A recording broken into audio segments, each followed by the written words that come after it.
Anyway, so I'm at the store and we chopping it up at the counter or whatever. Me, the clerk, and some dude was in the store. And I just made a joke or whatever how he always got shit or whatever. Because he pulled out this big ass box of Bluntvilles when a dude asked for a Bluntville and he ain't had none or whatever at the counter. He went and got a big ass box. So I'm like, oh shit, you always got shit on deck, huh? So he start laughing, the dude start laughing or whatever. Then I hear the fucking bell on the door. So I look up. It's this fucking big ass bitch walking through the door. Mind you, I wouldn't have never, like, I'm just trying to describe her, y'all. Listen. So at first I ain't paid no mind. I would have never thought like this big ass bitch. I would have never said that if this bitch wasn't trying some shit.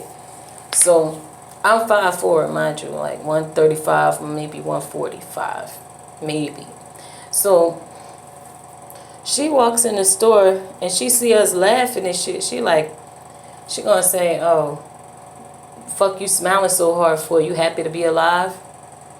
So I look at the dude next to me and I'm like, then I look back at her and she started talking to him. So I'm like, oh, all right, she was talking to him then. I walk out the store. So I'm walking down the hill to my house or whatever. And all I hear is her same voice behind me talking about, why you walking so fast, bitch? You scared I'm going to do something to you?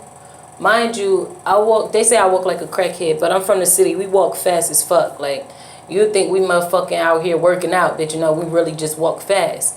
So I'm walking to the house and shit and I hear that shit. So I ain't even fucking, I'm like, bitch, just keep it moving. My spirit guides, my ancestors and shit. They like, just keep it moving. This bitch don't want nothing. So I keep walking. I hear her say it again. So I'm like, alright. So she gonna try to follow me all the way down the hill to the house. If she could catch up with me, then she could get some sauce. But I'm not about to stop, turn around, argue with the bitch. None of that. None of that. So I get to the house. Nothing happened, whatever. And then the next day, I'm walking the kids to school.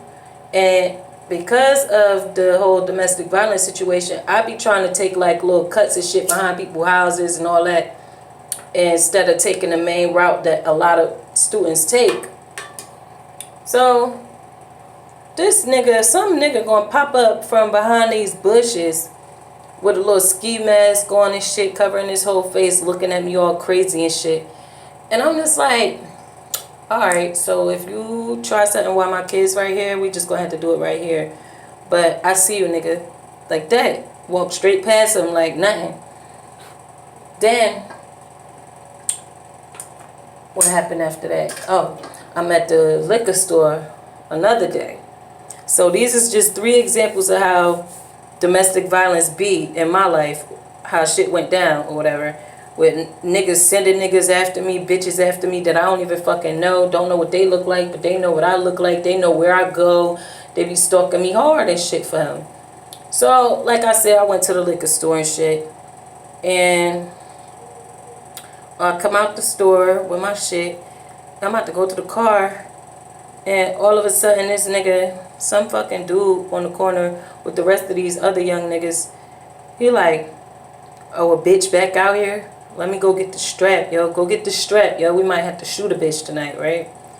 So I look at him and shit and start walking to my car looking at him like, yo, alright. Alright, that's how you coming, alright. Went home, regular as hell. Like, it's just, I just wanted to share these stories because this is how deep domestic violence could be, to the point where you not just going through the shit with the nigga. You done left the nigga and shit. You don't even fuck with him no more. But now he got his little gang member friends, little bitches that think they fucking gang members and shit, trying to run up on you, trying to do shit to you, all on this nigga word. This nigga telling them that he gonna pay them. And he not gonna do shit. He's not gonna pay them shit. He actually not going to be able to pay him because every fucking thing that he try to do, it ain't going to work. So they never going to get paid. And he's never going to get what the fuck he was looking for. Before all of this shit happened, I go to court with him. Well, really, it had to be his mom because he was locked up. So his mother came to court. And, you know, this bitch had the nerve to bring 4 bitches from Camden to try to jump me in the courthouse. I'm talking to my lawyer. First of all, I didn't even peep that them bitches was with her or nothing, because I had just walked in and they was all in there already. Everybody sitting on the benches and shit outside the courtroom. So I walk up, I see my lawyer, we start talking and shit, and my mom came with me, and so it was me, my mom, and I'm not sure if my little sister came or not, but I know it was me, my mom, and my little brothers. Okay, so yeah, I'm not saying my little brothers, my two sons. So all of us came or whatever. My mom sit down on the bench, and I go over and talk to my lawyer. But when I was talking to my lawyer, I made it to the point where I could see, well, God did that, because I wasn't even thinking about her ass. But God was like, make sure you're facing her. So when I'm facing my lawyer, he wanted me to make sure I was facing my son's grandmother, who was sitting right behind my lawyer. So me and my lawyer standing up like over in the cut, but I could see over my lawyer's shoulder, I could see my son's grandmother. So at the same time, I was looking around and shit, and I seen like the little sheriff guy come out, and he was asking people their names and if they got signed in or whatever to say that they was present. And the 4 girls that was on the bench across from my son's grandmother, they told them no, they wasn't checking in, they was good. So I'm like, who the fuck come to court and don't check in? Alright, maybe they with somebody. Whatever. Minding my business again. So talking to my lawyer, and I see my son's grandmother stand up, right?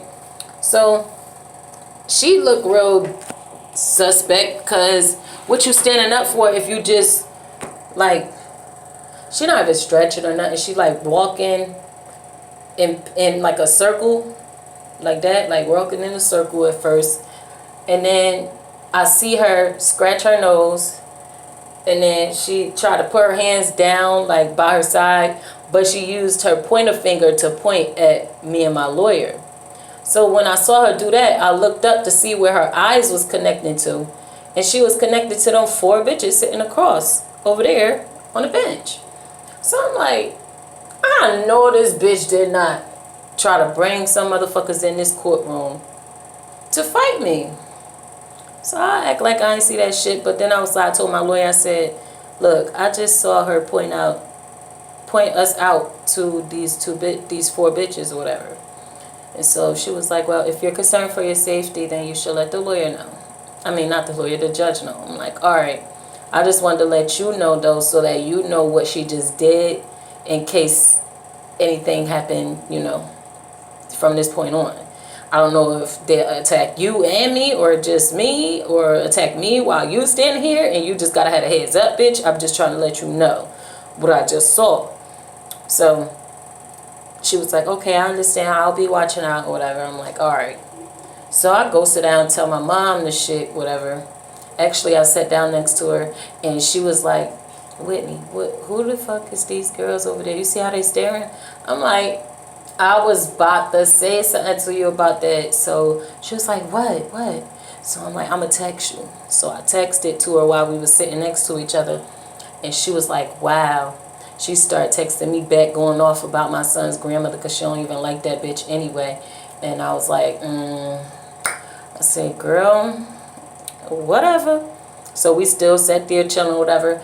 And hours went by. Like, it got to the point when it was like from 8 something to 2:30. And I'm like, I'm about to go to the bathroom, yo. Like, hey, they still ain't call us yet. Let me know if they call me. I'm going to the bathroom. So I start walking to the bathroom. And when I get up to walk away, I see one of the girls point out that I'm walking over there or whatever. So two of them got up, and 2 of them sat down. And so they started walking behind me and shit. So I started walking around.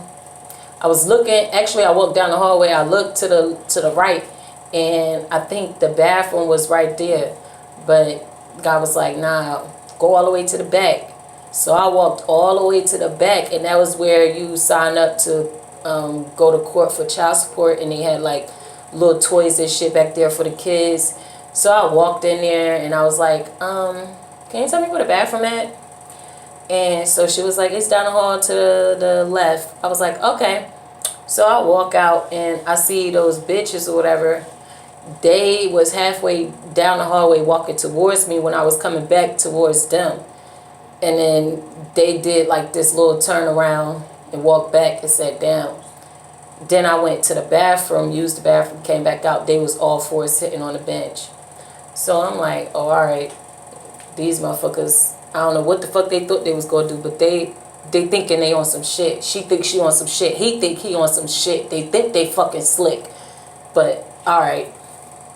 So it got to like 2:45, 2:50, and my son's grandmother get a phone call. So when she get a phone call, I stand up and walk over towards where she at, and I start talking to my lawyer, just trying to figure out what time you think we're going to go in there, da-da-da, but really I'm trying to listen in on her phone call. So I hear the person, and matter of fact, the person was the girl who walked off. Like she left the other three girls there, and she walked off. So she talking to the girl. I know she talks to the girl because the girl like, so what time you think you're going to be done in here? And so when I hear in here, I look at them girls, and there's only three of them over there. I'm like, oh, that other one ain't come back. That's probably her. So she like, oh, I don't know. The grandmother like, I don't know. I'm still waiting. I've been here all day, da-da-da, like that. And so the girl was like, well, how are we going to get paid then? Because I got to go get my kids. You know, I can't sit here all day. She was like, I don't know. I can't really tell you that until, like, everything is done. So I'm like, oh, this bitch was going to pay them? I've been hearing shit from the Most High and my ancestors that they offered these bitches money. They offered these niggas money to do something to me so that they could get rid of me. But I never seen it in person until that day. So when I heard that shit, I was like, oh, these motherfuckers is wildin'. Long story short, we got in court, and it was about the child support. Them bitches had left because they had to go get their kids, and they had to catch the train from Newark to Trenton to Camden. So it's like you catch a train from Newark to Trenton, and then you get off at Trenton, and you get on the River Line. The River Line take you, it's like a little trolley train to take you all the way across all the little cities throughout Burlington County and to Camden County or whatever. So they had to leave because they had really like a long ride back. So they left or whatever. We went into court, and just you feel me, like just because they did the shit that they did, God made it to the point where I don't even gotta come back to court about this shit no more. The judge did some shit that nobody ever, like, I didn't even know this shit existed. First of all, he told me to take him to court for child support because his mother wouldn't let him give me money while he was in jail. So he said, take him to child support. So that's what I was doing. So I never knew if it was him sending them bitches or if it was just her by herself. But currently today, I know it was him and her. Like, she not going to make no moves unless he say so. And he not going to make no moves unless she say so. That's how they do. So the judge was like, I see first of all, yeah, the judge was saying that because basically he was trying to figure out how the fuck I was going to get child support because he was in jail. And then my lawyer was like, well, his father is deceased recently, and he left him a pension and a will and all of this stuff, like all of this shit that I don't even know about. Like, I'm like, oh, okay. And the judge was like, well, you know, he would like to see the bank statements. So my son's grandmother, I told her that that's what my lawyer wanted, but she wanted to act like she forgot it when the judge asked her about it. She said, oh, she ain't have it, she would have to get it. So we had to adjourn that court hearing and come back. When we came back that second time, them bitches was not there. And matter of fact, in between that time, because it'd be like months in between time before you go to court again, I sent her pictures of the girls. That I took the pictures of them when I was at the fucking courthouse the first day. Stupid. So I took pictures of their asses, all four of them staring at me with the face on. They was fat as hell too. all of them staring at me and shit, looking like they want to fucking do something, but they can't do nothing. Like, you feel me? Like they was locked behind bars of their flesh, bitch. Can't do shit. Fuck is you doing? What you looking at? So, she was like, oh, you're paranoid. I don't know those girls. I did not do that. I didn't do that. I'm like, nah, I heard you on the phone with her. I had told her everything. Like, I'm not stupid. Like, and if you want to fucking be stupid, then I'm going to press charges against you. And you will lose your fucking job, bitch, because you're a school teacher. So if you want to play this game, we could play this game. But I just want to let you know that I know what you was trying to do and you not slick. So, like I said, the next court hearing, those girls ain't show up. Ain't nobody show up. She came with the paperwork and shit. And showed the judge the bank statements. Now, in the meantime, my lawyer has sent me the bank statements too. So I still got them shits in my email and shit. But it's just like, my lawyer, she was even shocked. She said this nigga had over $500,000 and he spent $300,000 within 2 years before you came to court about this. So the judge was disgusted because they could see where you was spending the money at. And I could see, my lawyer could see, we all was looking at that shit like, yo, this motherfucker is crazy. He at the mall, he at the hotel, he at the liquor store, he at the ATM. He taking all his money out. Like, he's spending money in the Apple store and in Polo and all that shit, wilding, right? And none of them payments was going to me. He never did nothing for my son. My son 2 years old, going on 3. I never asked him for no money.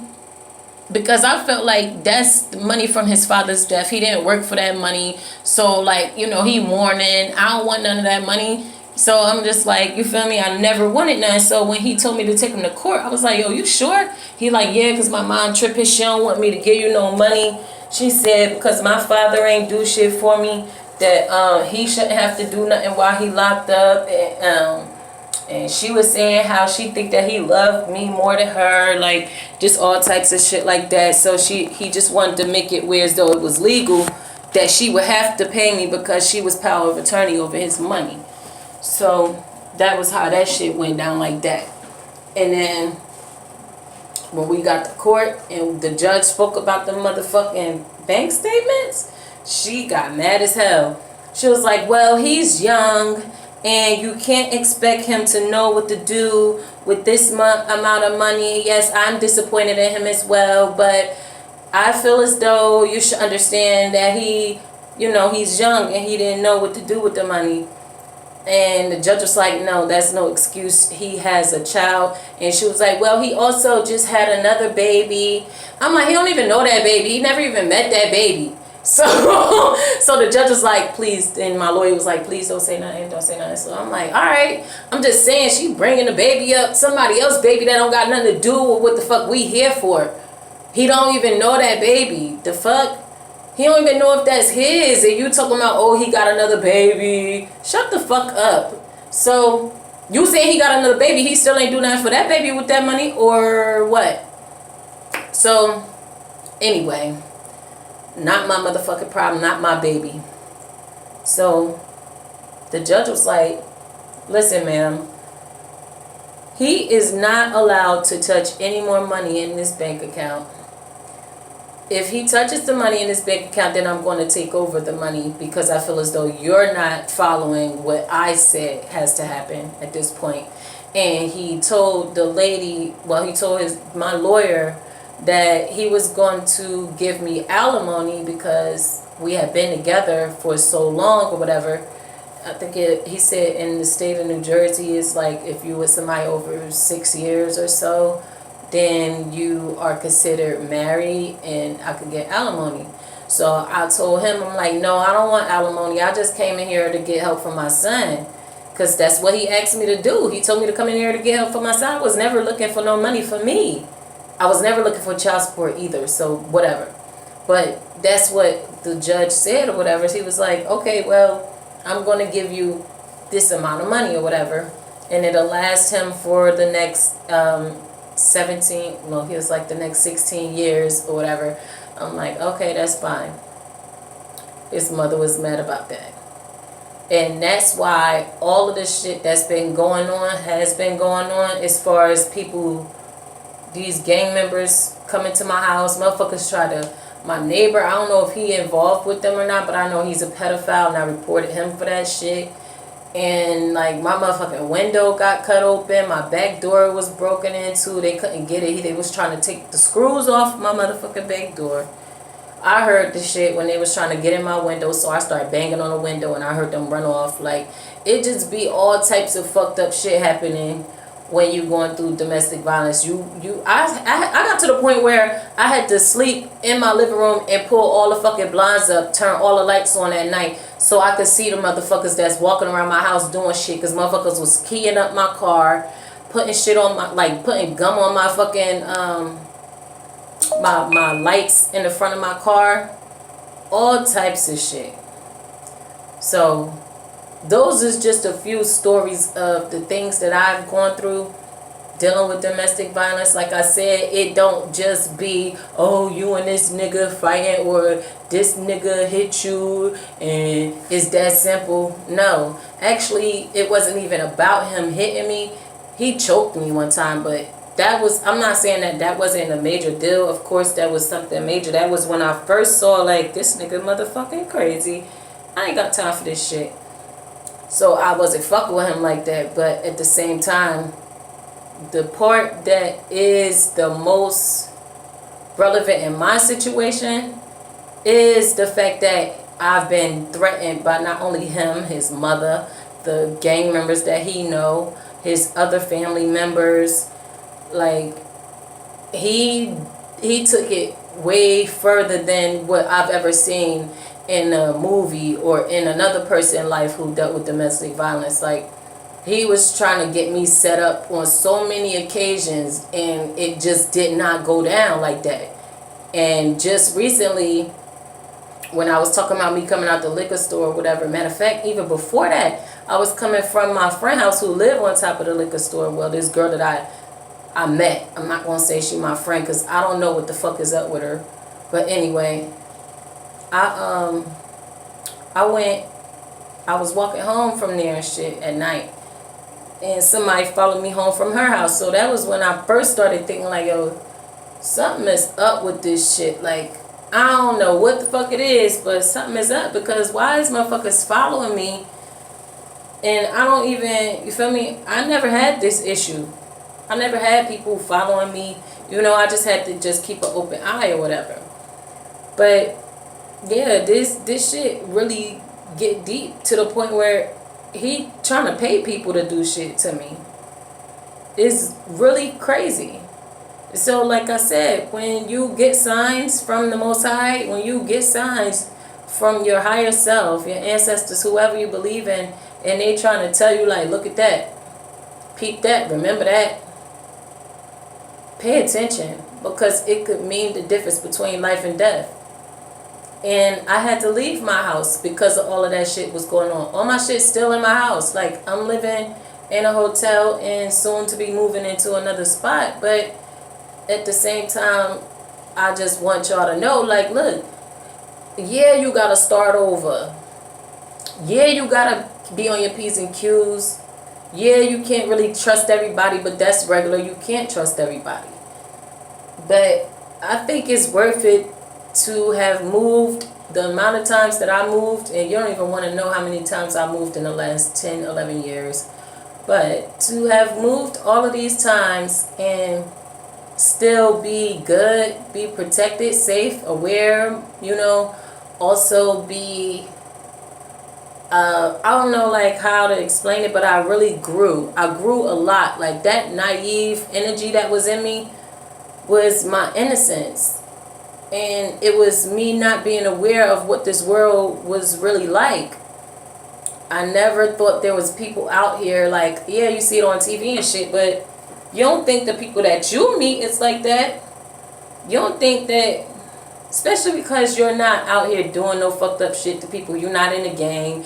You're not fucking nobody, nigga. You're not, like, ripping nobody off. You're not, you know, robbing people. You're not doing nothing negative. So you wouldn't think that you showing love was only going to bring hate and instability into your life. But when that happened to me, I grew mentally, spiritually. I'm telling you, like, I know I was already spiritual when I was younger, but this experience and how God showed me how much He is really like rocking with me and ain't gonna let nothing happen to me.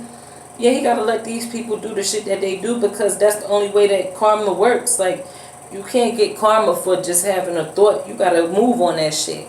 And when you move on that shit and you trying to do some fucked up shit to somebody, yeah, that's when that karma come. And that person is straight up protected. Especially when you like a divine child. When you are a divine child, like, there's nothing, nobody could really, they could try, they could do the little shit, but it's not going to do nothing to you, because at the end of the day, you are highly favored and protected. So, a little vent session, a little story time, and a little bit of advice at the same time. To follow your intuition. And if you don't know what intuition is, then have a strengthen your discernment. I know everybody know about discernment. Alright? Hey, that's about it. Alright. Talk to you again soon.